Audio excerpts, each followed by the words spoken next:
Yes. You shouldn't call me that. The Blade game, huh, Buzz?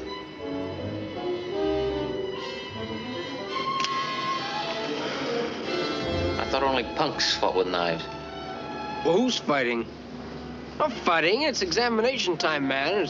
It's a crazy game. Now, you understand the action. Now, there's no sticking. Crunch.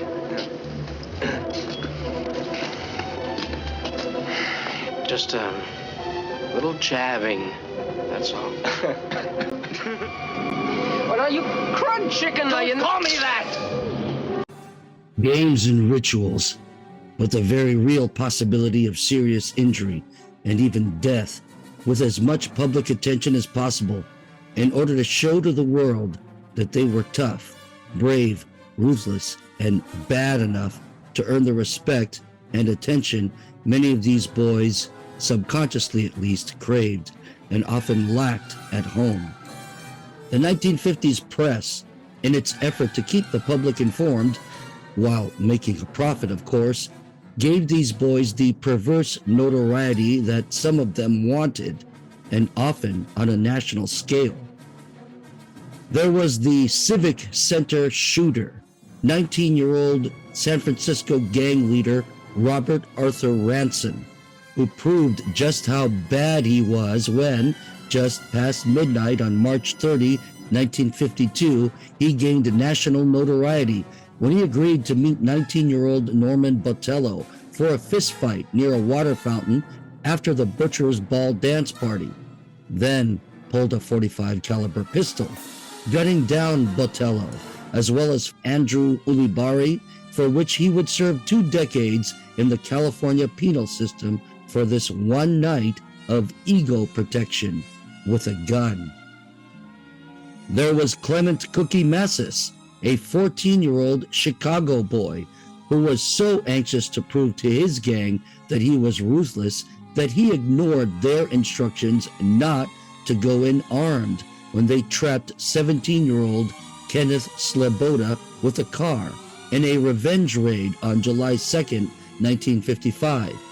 Sloboda was gunned down with a shotgun, for which Massis, who actually joined the U.S. paratroopers earlier that year, would serve time for over a decade after his conviction. His stylish pompadour hairstyle would be shaved bald while in prison. During his trial, Massis claimed that his shooting of Sloboda was an accident. Another boy who claimed that it was an accident, while admitting to shooting a gang rival that same year, was 17-year-old Frank Santana. He was charged for the April 30, 1955 shooting murder of 15-year-old William Blankenship. Though Santana claimed to the court that it was an accident, that didn't stop him from waving his hands and smiling to his gang admirers as he was being hauled into court for the murder trial. According to press reports, Santana either wanted to be referred to as Tarzan, after Edgar Rice Burroughs' iconic ape-man of novels and film fame, or Taza, the son of Cochise, portrayed by actor Rock Hudson in the 1954 Western of the same name. The press obliged Santana with both monikers, even as the 17-year-old convicted gang shooter was sentenced on July 15, 1955, less than 2 weeks after 14-year-old Clement Cookie Massis was sentenced over in Chicago. Tarzan, or Taza Santana, received 25 years to life in a Bronx County court for the murder of the 15-year-old high school football star Blankenship, the victim himself, it turns out, being a gang leader as well, a detail of the case that brought much heartbreak to Blankenship's father, who felt betrayed by the New York district attorney, who in fact brought out that detail, seemingly doing Taza Santana's defense attorney's job for him. There were many, too many young boys on the verge of manhood who unfortunately gained the national notoriety that they perhaps, at least subconsciously, thought they wanted. claiming to the court-appointed psychiatrists, defense attorneys, and the press that they didn't receive such attention at home.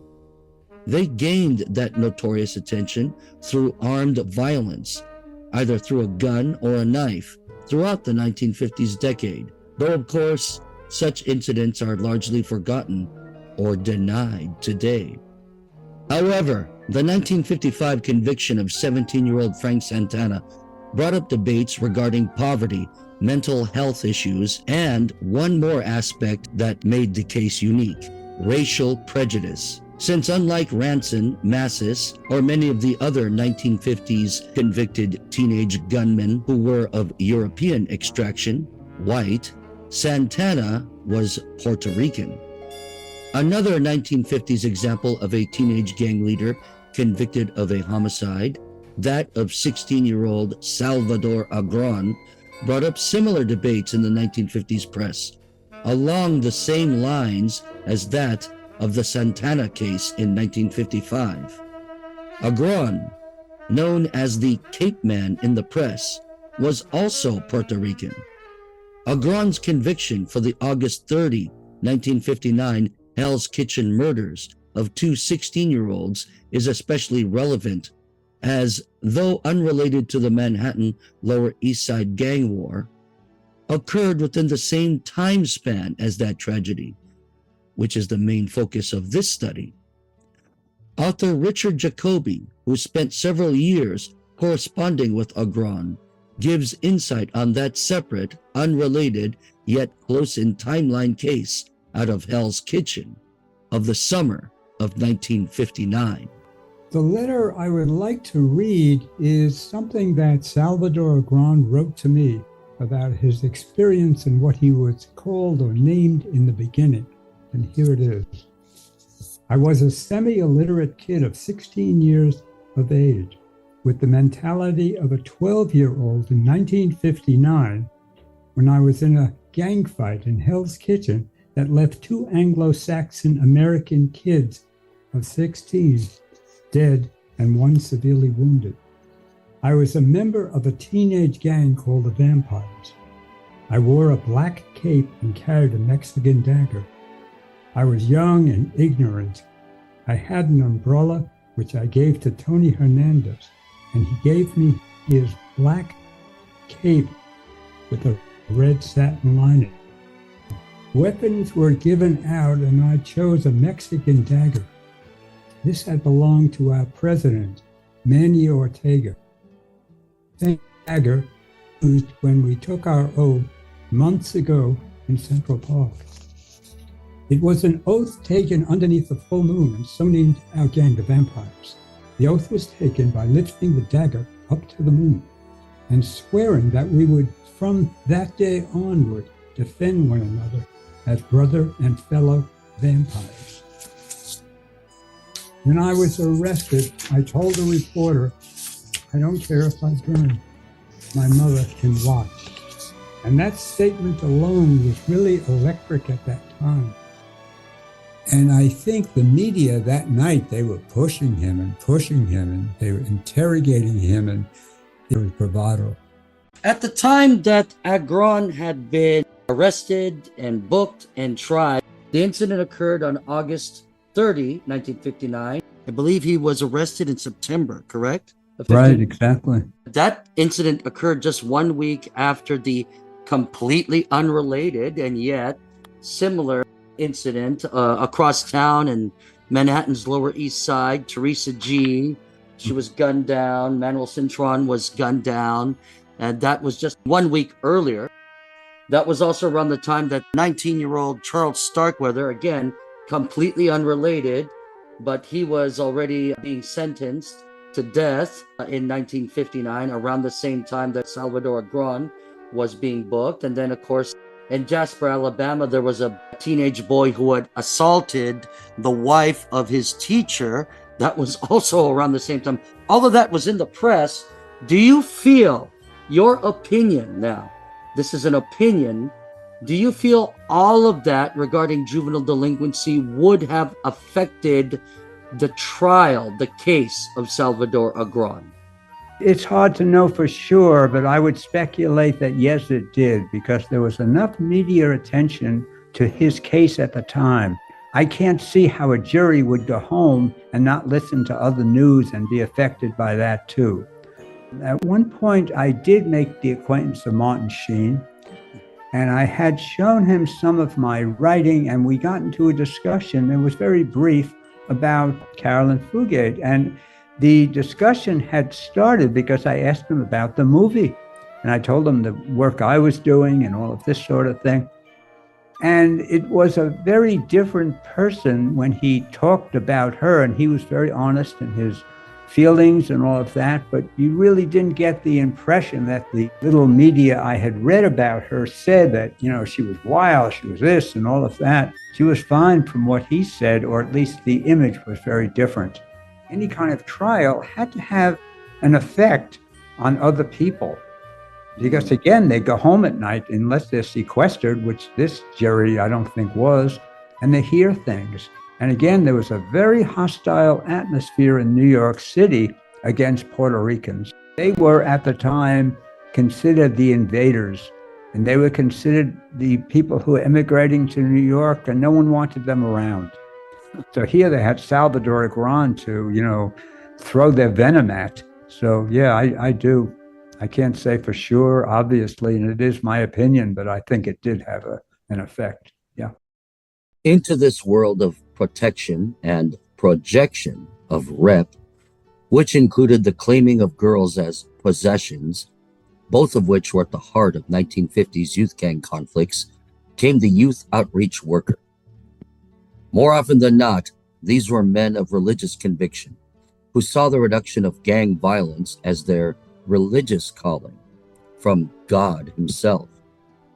Most of them were well aware that playing into these boys' egos and need for self-importance was the key to turning them away from violence. These boys, for reasons already discussed, needed to feel important, and the gang outreach worker provided that. There was the Reverend Ben Mooring, who combined military drill, martial arts instruction, and theatrical training for his Centurions program. Members of his outreach would not only perform in his original musical stage plays, often sprinkling in doses of fight scene choreography, courtesy of Mooring's expertise in the art of judo, but director John Frankenheimer would tap Mooring for recruits as extras to lend authenticity for his adaptation of Evan Hunter's 1959 urban crime novel, A Matter of Conviction, itself inspired by the Michael Farmer case. Filming would begin in 1960 under a different title, The Young Savages, starring Burt Lancaster as the prosecuting district attorney. There was the country preacher, David Wilkerson, who upon reading a 1958 Life magazine article on the trial of the Egyptian kings for the murder of Michael Farmer, would actually interrupt the court proceedings, claiming that he had dozens of teenagers in his flock, praying for the souls of those on trial. He would, of course, be escorted out of the court, but he would later work with the Mau Mau's of Fort Greene, who gained notoriety in 1959 for the shooting murder of 17-year-old gang rival Anthony Lavancino. Wilkerson's efforts would be preserved in the book and the stage play The Cross and the Switchblade, with the 1970 film adaptation starring former 50s clean teen icon Pat Boone in the role of Wilkerson. There was Youth for Service, whose initial successes at least would be compared and contrasted in the press of 1959 as a simplified narrative of what San Francisco was supposedly doing right with their youth gang problems as opposed to New York's.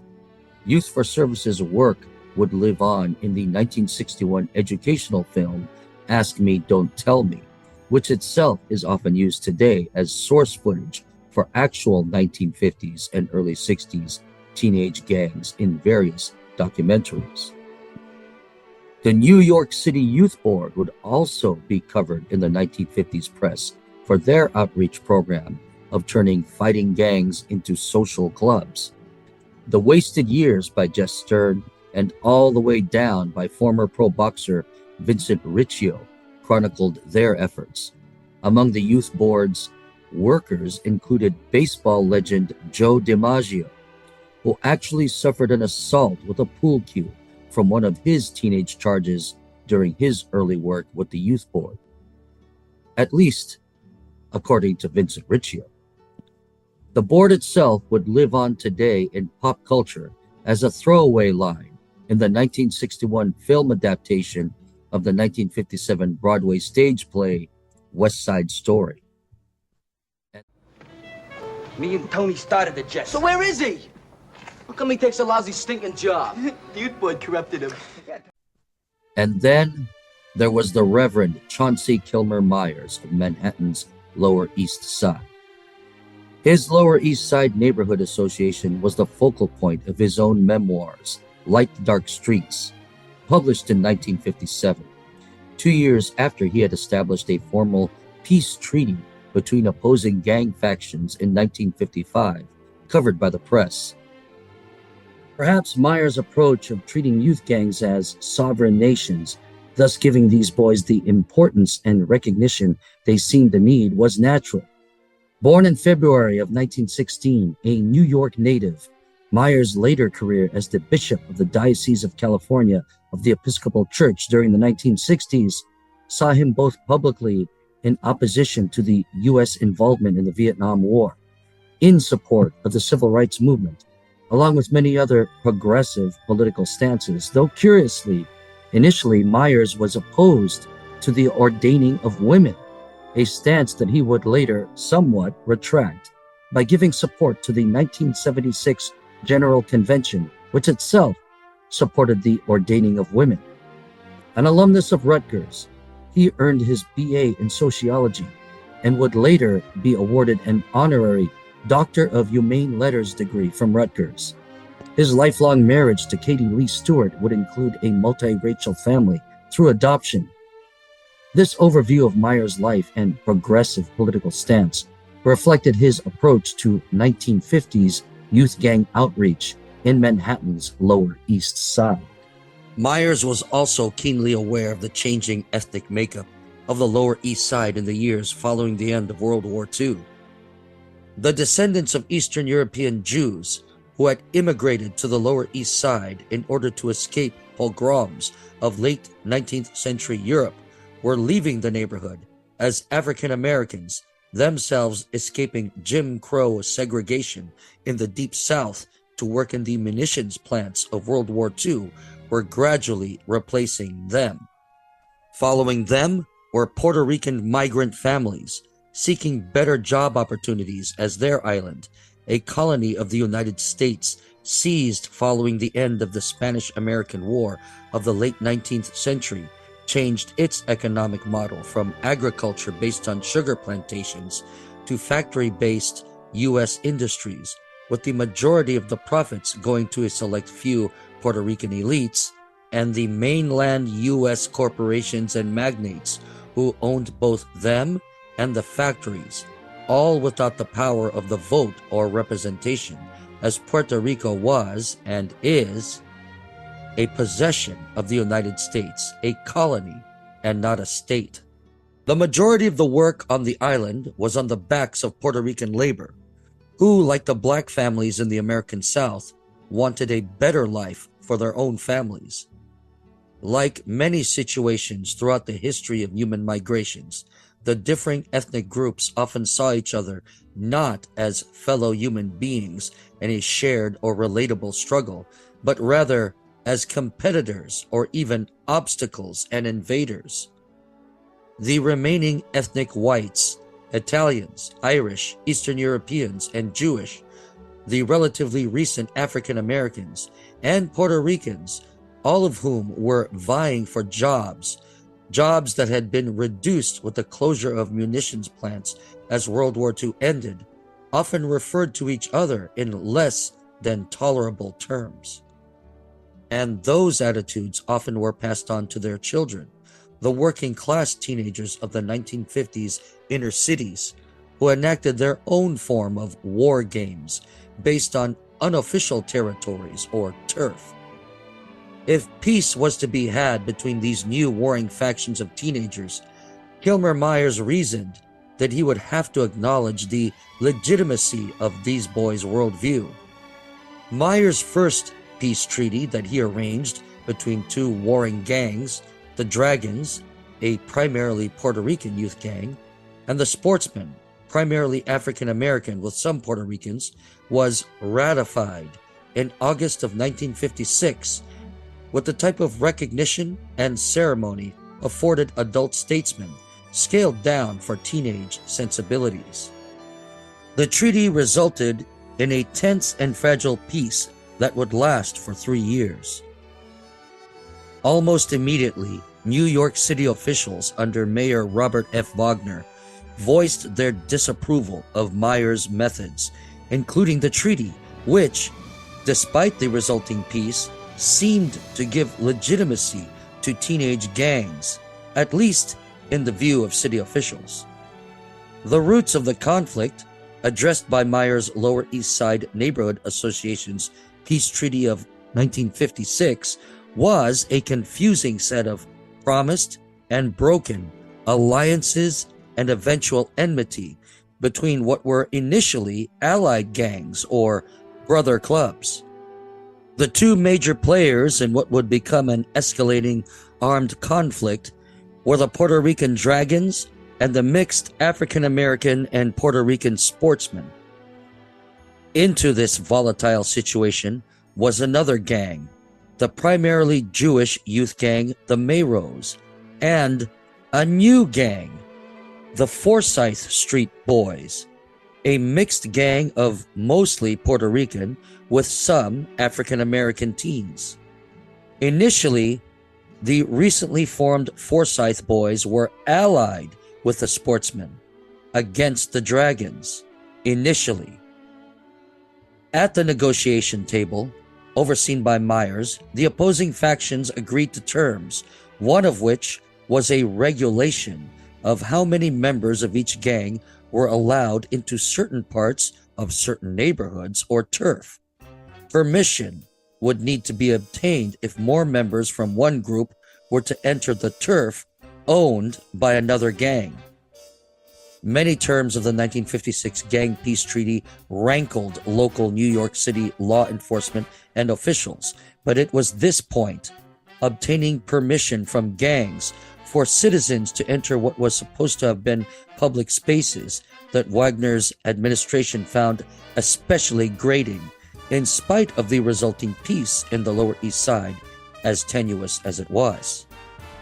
Still, opposition by the legitimate New York City government doesn't explain how initially two allied brother clubs, the Sportsmen and the Forsyth Street Boys, devolved into bitter enemies, nor does it clarify the roles that other gangs, such as the Mayros and especially the Dragons, played in the series of events that would result in the deaths of 14-year-old Julio Rosario and 15-year-old Teresa G. on the evening of August 23, 1959. Author David Van Pelt, whose research into the background of another earlier New York youth gang conflict and fatality, the February 1959 gang conflict between the Sand Street Angels and the Mau Mau Chaplains, which also resulted in a gun-related homicide in front of a Flatbush Penny Arcade, formed the basis of his book, Brooklyn Rumble. He gives his insight as to how two allied gangs turned into bitter enemies with tragic consequences. Michael is researching the death of Teresa G.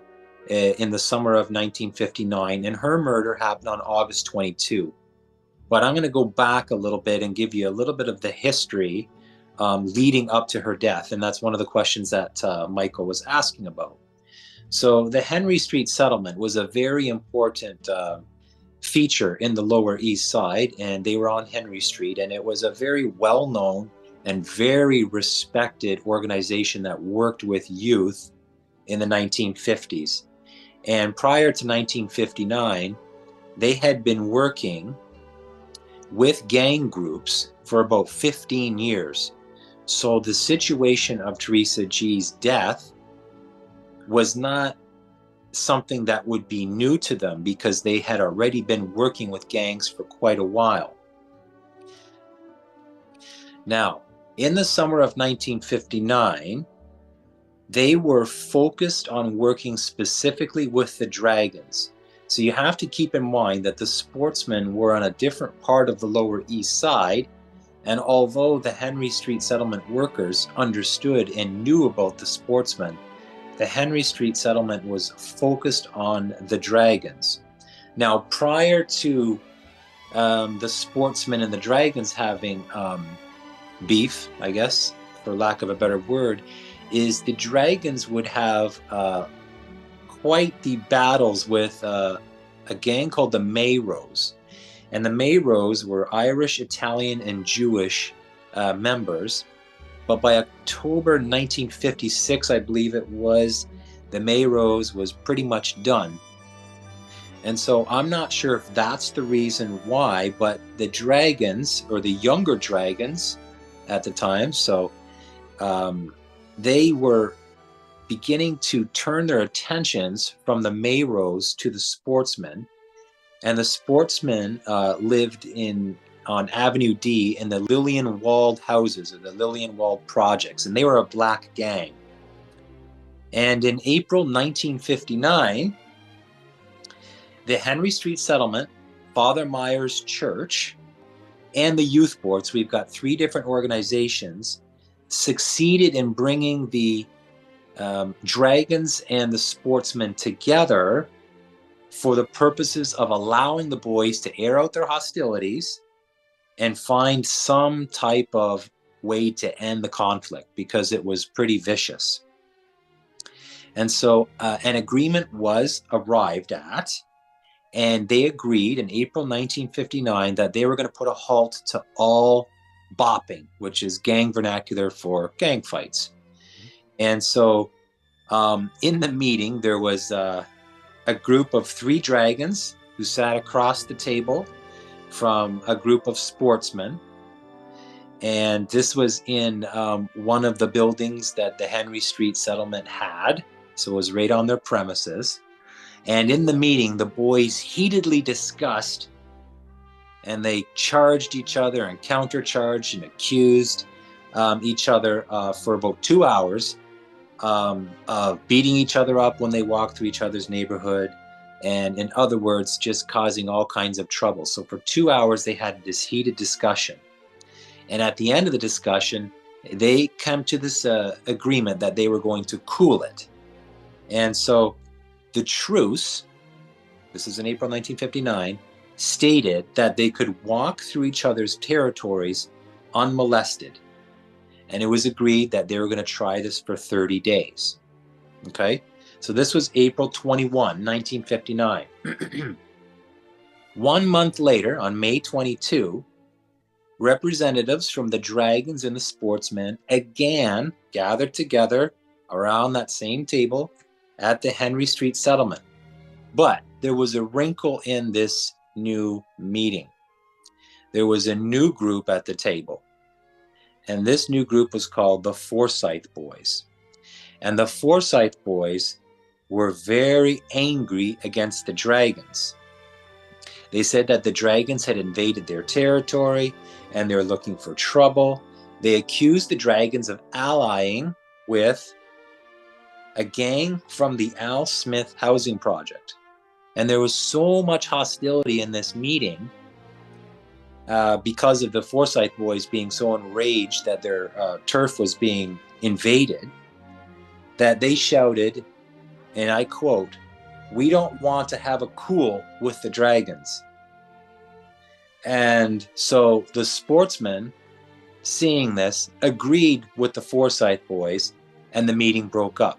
So you can see that now we have not just the Dragons and the Sportsmen, but now you have the Forsyth Boys who have now entered this, and they are allied with the Sportsmen because the Sportsmen and the Dragons don't like each other. I know, it's kind of confusing. During the month of June 1959, there was a good deal of small skirmishes that took place between the Sportsmen and the Dragons. This continued until July 1959, when another truce was attempted between the Dragons and the Sportsmen. Unfortunately, this truce fell through. And so now we're getting close to the date of August 22, when Theresa G was tragically murdered. Mhm. And it was a shock. It was a surprise to the Henry Street settlement that the Forsyth boys were the ones that killed the Sportsmen, because traditionally it was the Dragons and the Sportsmen who were always at loggerheads. Mhm. So they were caught off guard by what happened. The Dragons and the Forsyth boys came to an understanding with each other unbeknownst to anybody. They decided amongst the two gangs, the Forsyth boys and the Dragons, that they would no longer bop against each other. There was no reason given in the report, but if I were to hazard a guess, Michael, I would say that the Forsyth boys were Puerto Rican as well as the Dragons. So I don't know if it was the shared ethnicity that did it. That's just a guess. But they decided that they would no longer fight. And now this was unbeknownst to the guys at the Henry Street settlement. The Sportsmen catch wind of this.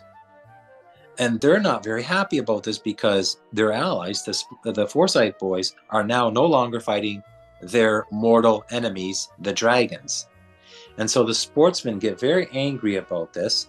And some of the younger, hot-headed members of the Sportsmen began mocking or making fun of Forsyth boys, accusing them of punking out. Just even the word punking out was grounds for a fight. As soon as they started doing that, the relationship between the Sportsmen and the Forsyth boys fell apart, and that was the seed that led to Theresa's death. So it was a perceived or possible betrayal is the root of this. Yeah, because it seems like that these Sportsmen too might have been caught off guards by this new truce or this agreement that the Forsyth boys and Dragons weren't going to fight. And so it sounds like feelings of betrayal probably played into this as well.